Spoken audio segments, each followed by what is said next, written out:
시청자 여러분 안녕하십니까? 헬로티비 뉴스 시작합니다. 첫 소식입니다. 양주도시공사가 지난해 시설관리공단에서 도시공사로 이름을 바꾸고 새롭게 출발했습니다. 올해는 도시개발 업무를 중점적으로 살피겠다는 계획인데요. 이흥규 양주도시공사 사장을 만나 직접 이야기를 들어봤습니다.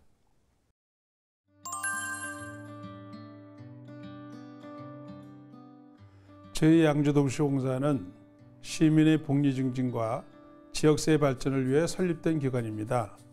관리하는 사업으로 문화관광, 환경관리, 교통관리, 체육시설관리, 스포츠센터 운영 등의 업무가 있습니다.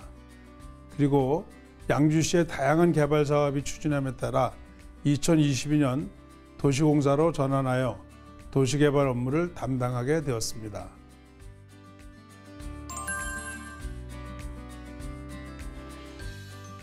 지난해 공사로 전환하면서 운영 방식 개선, 안전한 시설 관리, 시민과 직원의 만족도 향상, 혁신적 가치 창출을 위해 많은 노력을 기울였습니다. 그 결과 대한민국 안전대상, 행정안전부 장관상, 가족친화 우수기업 장관 표창, 우수사례 경진대회 우수상, 디지털정보 발전유공 국무총리 표창 등 혁신조달 경진대회 대상을 수상하였습니다.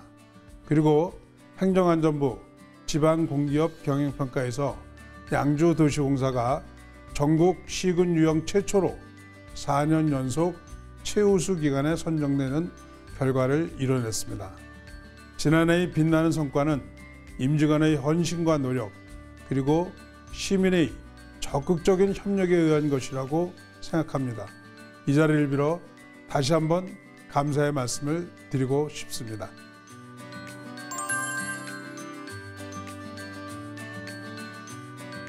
올해는 기존의 공공시설 관리 업무를 효율적으로 수행하는 것과 동시에 도시개발 사업 수행의 초석을 다지는 시기가 될 것입니다. 아시다시피 공공개발은 장기간 소요되는 사업입니다.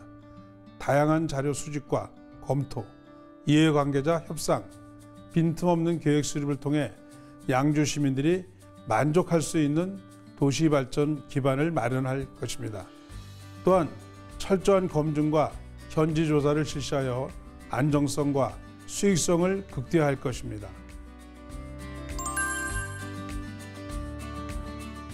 사랑하는 양주 시민 여러분, 2023년 새해가 밝았습니다.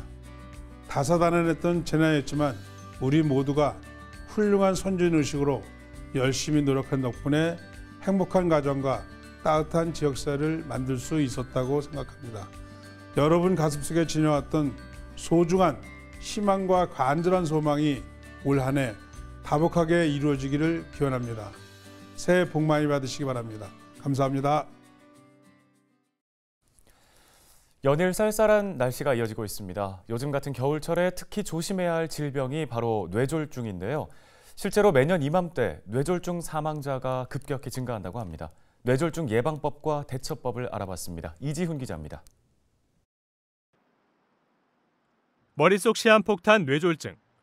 전 세계적으로 2초에 1명씩 발생하고 6초에 1명씩 사망하는 무서운 병입니다. 국내 뇌졸중 환자는 지난 2020년 기준 11만 2천여 명에 달합니다. 5년 전에 비해 19% 늘어났습니다. 한국인 사망 원인 4위, 뇌졸중을 비롯한 뇌혈관 질환이었습니다. 뇌졸중은 한 번 발생하면 급속도로 뇌손상이 진행됩니다. 환자 중 10%가 사망하는데 단일 질환 사망률 1위입니다. 기온이 떨어지는 겨울철엔 특히 조심해야 합니다. 혈관이 수축하게 되면 뇌 쪽으로 혈액순환이 잘 안 되기 때문에 혈관이 막히는 경색 위험이 높아지게 됩니다. 그래서 겨울철 시기에는 이런 급격한 체온 변화가 없도록 고령이신 분들에게 나가실 때 귀마개라던가 모자 이런 보온 관리를 철저하게 하시는 게. 뇌졸중은 예고 없이 찾아오는 불청객입니다. 증상 발생 후 신속히 병원으로 이송해야 하는데 골든타임은 4시간 30분. 골든타임을 지켰는지에 따라 치료 기간도 천차만별일 수 있습니다. 골든타임 이내에 오시는 경우에는 사실은 정말 일주일 사이에도 거의 증상이 회복돼서 가시는 경우가 있고요. 특집 헬로 이슈토크 100세 시대를 준비하라는 김건하 이대 목동병원 신경과 교수를 초대해 침묵의 살인자로 불리는 뇌졸중의 원인과 예방법을 살펴봅니다. 헬로티비 뉴스 이지훈입니다.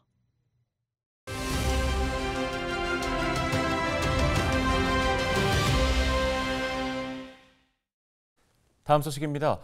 대형마트가 영업 제한 시간이나 의무 휴업일에도 온라인 배송을 할 수 있는 길이 열렸죠.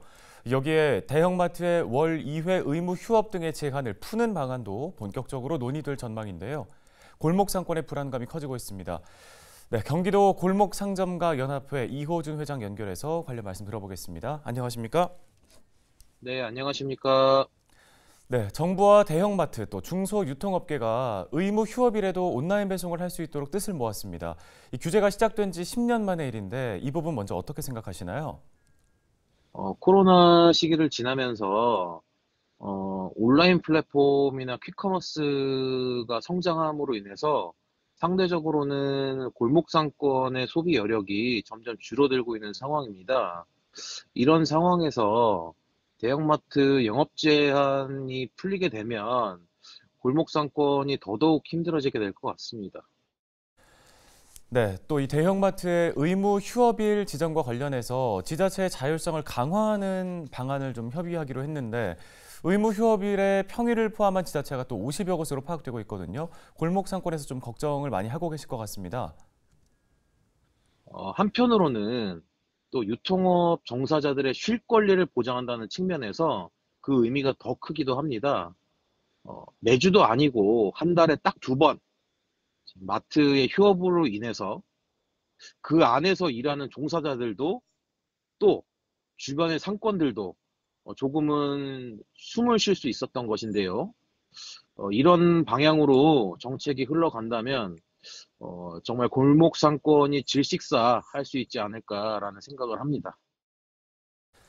네, 알겠습니다. 그러면 골목 상권을 보호하고 또 활성화하기 위한 방안, 어떤 조치들이 이루어져야 한다고 보십니까? 엄청난 자본을 갖고 들이미는 이제 대형 유통 자본들이 이 골목 상권을 침탈하고 또 상권을 대기업 체제로 잠식하지 않게끔 하는 이 보호 정책이 필요하고요.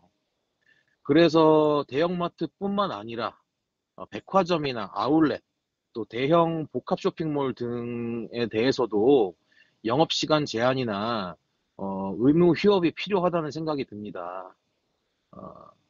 이 골목 상권이 도시의 성장을 견인하는 동력이죠. 골목 상권이 활성화되지 않으면 지역 내수 경제도 죽을 수밖에 없습니다. 대형마트에서 소비하면 그게 다 대기업 본사로 들어가지 지역 경제로 환원이 얼마 안 되거든요. 그러니까 각 군의 지자체들도 지역의 인적 물적 자원을 연결시켜서 골목 상권을 하나의 산업으로 확장하고 골목 상권을 브랜드화 시켜야 한다고 생각합니다. 강릉 같은 경우도 커피 문화를 확산시켜서 커피 재배나 또 커피거리 축제, 또 커피 찌꺼기 업사이클링까지 확대하고 있거든요. 이런 골목 상권의 성공 모델을 만들고 전파해야 되지 않나 싶습니다. 네, 오늘 말씀은 여기까지 듣겠습니다. 경기도 골목 상점가 연합회 이호준 회장이었습니다.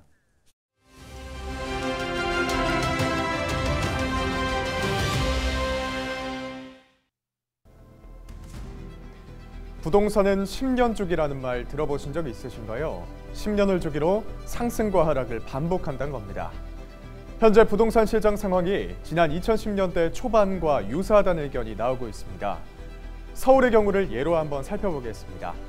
서울의 아파트 매매 가격 변동률을 보면 지난 2008년 글로벌 금융위기 이후 2013년까지 하락세를 기록했습니다. 이 기간 동안 몇 가지 공통점이 있는데요. 먼저 하락기 이전엔 장기간 집값 급등세가 이어졌던 겁니다. 2008년 금융위기가 발생하기 전에는 서울 집값이 가파른 상승세를 기록했는데요. 이후 집값 상승세로 인한 각종 부동산 규제가 시작된 것도 최근과 비슷한 모습입니다. 금융위기 이전인 2007년 분양가 상한제, 분양 원가 공개제도, 부동산 담보대출 규제 등이 대거 도입되거나 확대됐습니다. 최근의 상황을 보면 이전 정부에서는 모두 26번의 부동산 대책을 발표하면서 부동산 규제가 이뤄졌습니다. 금리 인상도 큰 영향을 주고 있는데요. 2008년 금융위기 이후 기준금리는 2년 4개월에 걸쳐서 금리가 3.25%까지 상승했습니다. 최근엔 기준금리가 1년 사이 2.75% 상승했습니다. 여기에 분양시장도 한파가 몰아치고 있습니다. KB부동산이 내놓은 자료를 보면 2022년 10월 기준 부동산 수도권 미분양은 7,800가구로 한 달 새 55.9%가 늘었습니다.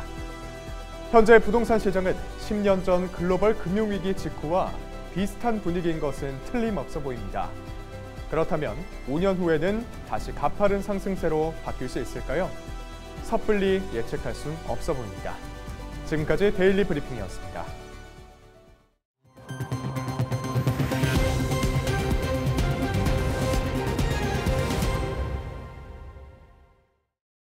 다음 소식입니다. 유홍준 전 문화재청장이 연천군에 대해 스토리텔링을 통해 차별화된 관광을 실현할 수 있는 매력적인 곳이라고 평가했습니다. 문화재청장을 지낸 유홍준 명지대 석좌 교수는 지난 10일 연천 문화유산 답사기 초청 강연을 진행했는데요. 전곡리 유적과 그렉보엔, 삼불 김원용 선생, 임진강 등 다양한 문화유산 이야기를 다뤘습니다. 오늘 준비한 소식은 여기까지입니다. 함께해 주신 여러분 고맙습니다.